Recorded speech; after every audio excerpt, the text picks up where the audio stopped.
Hey guys, I'm going to talk to you for just a few minutes on cop watching. So this is on cop watching. For those of you who don't cop watch but really like to get out there, I'm going to kind of give you some things to think about on why you want to do it. For those of you who do cop watch and you're kind of like, I don't even know what I'm getting out of this. What am I doing? I'm going to give you some things to think about and chew on. Before I even get to that, there's a couple things I want to show you or tell you about. Always carry a camera with, well, if you use a camera, it should be okay. If you use your phone, I use my iPhone because the iPhone 8 Plus has great HD camera or HD video. I get great, clear, crisp video. But sometimes the battery on my iPhone might get low, or I just finished a live stream and it's still publishing. So I carry a camera in my pocket. So if you use your iPhone, hence I said iPhone because iOS is the best. I always carry a camera in my pocket as a backup. I carry an extra camera battery here. I carry a little makeup mirror now in my jacket because it's getting colder. But I always carry in my pocket a little compact mirror. So if they shine a flashlight or a spotlight in your eyes, you take that little mirror out, you unfold it. It's in my car, and you put it in front of your face, your eyes, and you kind of do this until you see the cop's face light up. If he gets upset, you say, I'm just protecting my eyes, cop. Okay, because that light you're using can damage the human retinas. And I don't feel like seeing spots 24/7 for the rest of my life, okay? Which is true. They don't read the warning on those things. They just pull the flashlight out and go, I'm a cop, I got a light now. You know, they don't read the warning that it can damage, don't shine it directly in the eyes, because it will damage the retinas of your eyeballs. So use that little mirror. There you go. Always carry that. I carry business cards, News Now, Yucaipa. I don't hand them out to just anyone. In fact, I haven't handed them out to anyone for a while, but I do when I go into a restaurant. I'll leave it in the little napkin thing, or little sauces. I'll put a little business card there, News Now, Yucaipa on YouTube, and people will go, what's this? Promote your channel. Let's get to cop watching. I'm talking really fast because I don't want this to be a 20-minute video, but let's get to cop watching. So when you get out there, I am a freelance journalist. So I'm going to block my name here. So I am a freelance, it's probably backwards to you, it's backwards to me. Freelance journalist with the IFPO, International Freelance Photographers Organization. I'm a lifetime member of that. People ask, why do you get that? Why do you get press credentials? You don't need that press credential. Here's why. No, you don't need it. Anybody can be a journalist in America. You got a First Amendment right to be a journalist, freedom of the press. But when you're going to, like, especially around here, we got all these fires. We have fires here all the time. And you go up there and you want to film like on a hill where there's smoke, and they say, well, we can't let anybody pass this point. I'll pull this out here. And I'll say, well, I'm a freelance journalist with IFPO. And they go, oh, yeah, you have press credentials, by all means. And I'll go through there and I'll park somewhere and go up on a hill and film the fire. So sometimes, especially around here, especially the citizens patrols, they won't let you through. But if you show press credentials, and I say I'm a lifetime member of IFPO, freelance journalism, they'll go, oh, okay, yeah, the press is meeting up there. And I just drive through. That's why I have it, because sometimes you just have to do it. You can stand there and argue about, well, the First Amendment, and they look at you silly and go, no. But you pull that out, argument over, and they let you go. So that's why I have it. It comes in handy for other things too, but that's the biggest thing I've actually used it for. On to cop watching. So when I go out there, I showed you that I'm a freelance journalist, so I like to do news and stuff too. I like to, that's why when I'm doing a cop watch, I do these live streams now because it's kind of cool to have people there with me, conversating with me. I see the comments going, and people can actually see it live as it's happening. Not only that, I've learned and been thinking about, I have witnesses in case the cops do anything wrong to me.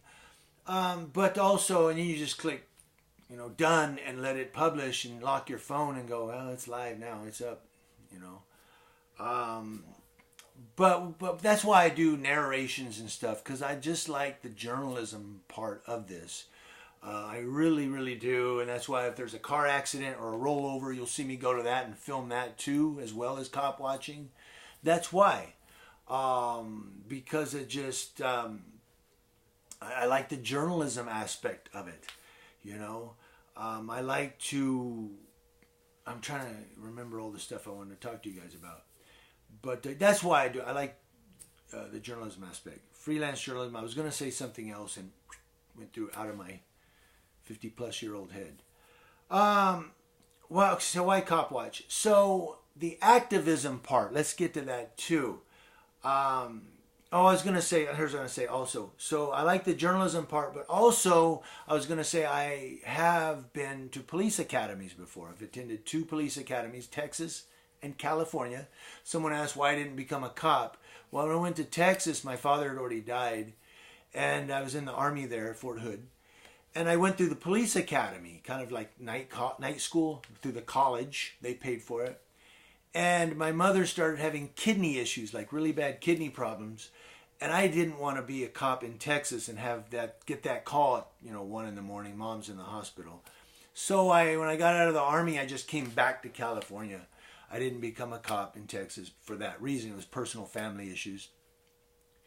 I went through police academy here in California, and I didn't become a cop because all the cops were assholes. I mean, they just were. Not all the cops, but the ones who did the hiring process at the time, they were assholes, man. They were really, I was like, you know what, I don't know if I want to be a part of that.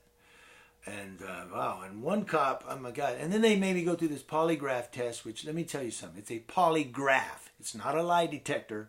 It's a polygraph. And the guy who did it, he has this technique to make you uncomfortable and make you nervous and then go, why are you nervous? You're asking me some weird ass. He asked me, he goes, have you ever thought about seeing a child naked? I said, no. Have you ever seen a child naked on the internet? I'm like, what the fuck is wrong with this guy? And he goes, why is your heart rate going up? Because you're asking sick fucking questions. And then I guess he told the police department he was really nervous during the polygraph test. So if they don't like you, I guess they ask really, really disturbing questions and say, your heart rate's really going up right now. Yeah, because I'm human.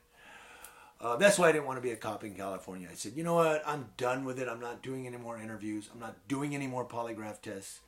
And I became something else. Ooh, sirens. Grab my camera and run. So that said, I know what cops can do. I know what they can't do. I know how to look up the law. I know how to research case law, state law, penal codes. I did all that. In Texas, we had to learn 86 traffic laws. 580 something just traffic laws. The traffic book was like that thick.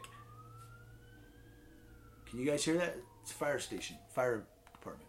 But yeah, so I know when cops on the street now, as a cop watcher, when cops try to tell me bullshit, I go, no, that's bullshit. What are you, a lawyer? No, but I went through 2 police academies. I know how to research penal codes. I know how to look up laws. I know how to do the right thing. I know if I'm pushing the envelope for violating the law, and I know how to step back and say, no, I'm not going to break the law. I know how to do all that. So I can think like a cop pretty much when I'm out there cop watching. And I think that pisses some of the cops off. I think they feel intimidated. Some of them, I think, have felt intimidated because they thought this guy thinks he knows more than me. Well, I probably don't, but I know just as much. So that's why I feel like I have a slight edge on my cop watching because I know how cops think. I know how to think like a cop. I know how to research and do my stuff. One of the things, let's get to cop watching activism. Let's get to that, guys. What can you get out of this? I'm getting ready to wrap up. Please don't go away yet. You guys got to hear this. Especially those of you who want to cop watch but really haven't stepped out there yet. You got to hear this. So why do I cop watch? There's a few things I get out of it. You have to get something out of it for yourself as well. Even emotionally. You have to. Otherwise it just becomes a mundane activism. Like, another cop, another video, another cop watching. Oh boy. You have to get something out of it emotionally to force you to want to do it again. So here's a couple, I'm just going to give you, to make this short, a couple quick reasons why I really love doing the cop watching. The first one is because I'm looking out for people in the community. You know, I'm a public servant myself. I really am. And I love people. I really love working with the community and the people in my community, the people that I'm in charge of as far as public service, the people that come in to see me, come into our office. I love working with these people. I love helping them. I've actually had people come in, and I had done a stint as like a special task where I was helping up front when people would come in, and the lady would go, okay, you're next. And I had like probably 10 or 15 people who would say, well, I'm waiting on him. Yeah, no, that's okay. I'm going to wait on him. You can go. I'm waiting on him. And they're talking about me. So, I mean, that's how much I help people. And they remember my face and they go, I'm waiting on him. He helps me every time.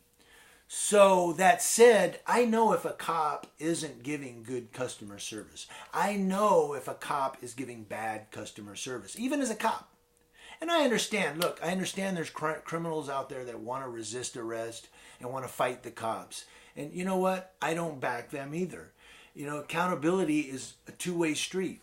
If you're going to resist arrest and if you're going to assault somebody and take their property and then fight the cops and resist arrest, you're much as a shitbag as the cops who do that stuff themselves. You're a shitbag too. But it doesn't mean that the police have the right to violate your rights. Does that make sense? Just because someone's a shitbag doesn't give the cops the right to beat on him or violate his rights or any of that. That's not their job. Their job is to arrest him. Holy crap, maybe I should go out there and see what's going on. Their job is to arrest him and take him to jail, if that's the case. So, no, I don't always agree with the person that the cops are talking to. Sometimes I think, yeah, this guy's a real shitbag. DUI drivers, yeah, he's a real shitbag. But still doesn't give the cop the right to violate him. You still have to treat him with respect. It's a tough position to be in, but you wanted to be a cop. So that's the position that they're in.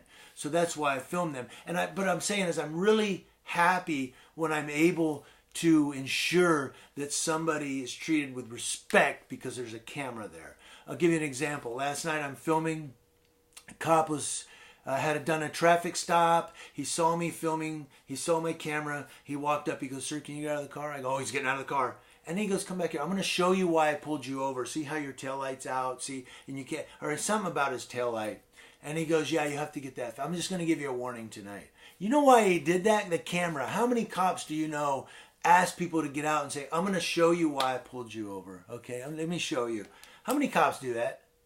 So it makes me feel good, you know, when cops see my camera and then give somebody a warning or treat somebody with respect simply because I'm over here filming and they go, okay, I got to be on my best behavior. That makes me feel good. That makes me feel like I'm contributing to my community. I'm contributing back to society by making sure that this person is treated with respect. If you disrespect this person, I have their body camera right here. So we have that. And then I also love the I guess the adrenaline of it. I love waiting for a call. When you hear a call or you hear a traffic stop, I'm at Florida and Carmelita, you go, oh my God, and your heart starts racing a little bit and you drive over there and you jump out and you walk up there to see what it's going to be. Or if there's a 415, yeah, 415 domestic, AMR is en route. Oh my God, dude must have beat his girl up. So you drive, or she beat him up. So you drive over there to see what's going on. So just as much as I'm giving back to society by protecting people or overlooking people, make sure that the police treat them with respect, I'm also excited to be out there doing this. I love journalism. I love the video recording of it. I love the TV aspect of it. It's YouTube, you know, TV.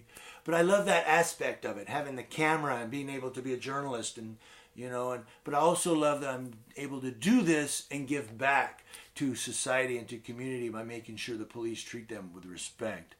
But I do want to say, if anybody is a criminal and they act up and they punch the cop and then say, I never punched the cop, he just threw me on the ground, you know what, you're a liar, and I'm going to just have to back up the cop and go, no, you punch the cop. I'm an accountability activist. That doesn't mean I'm one-sided. That doesn't mean I'm just against the cops. It means everybody is being held accountable by me documenting a moment in time. Most of the time, though, it is the police that are doing the wrong thing. They're on a fishing expedition. You know, they pull a driver over, well, it's expired plates. And then they pull the passenger out. What are you pulling them out for? And then they start searching the car. And then, you know, that's why I'm out there, to make sure everybody is treated with respect. But at the same time, I get excited. It's an adrenaline thing. And I'm like, oh my God, another call. Here we go. This is going to be good. You know, what is this going to be? So I get excited about it. And that's what you have to find. You have to find that thing within you. We're not just out there to make sure the cops are held accountable. You want to get something back from it, emotionally or mentally or whatever, to where you're like, I want to do this again tomorrow night. I'm fired up. Let's do this. So that's why I do it. I love it. I hope you guys got something out of this where you can chew on a little bit. And maybe if you aren't cop watching, get out there and do it, guys. News Now Yucaipa. I want to hear from you guys.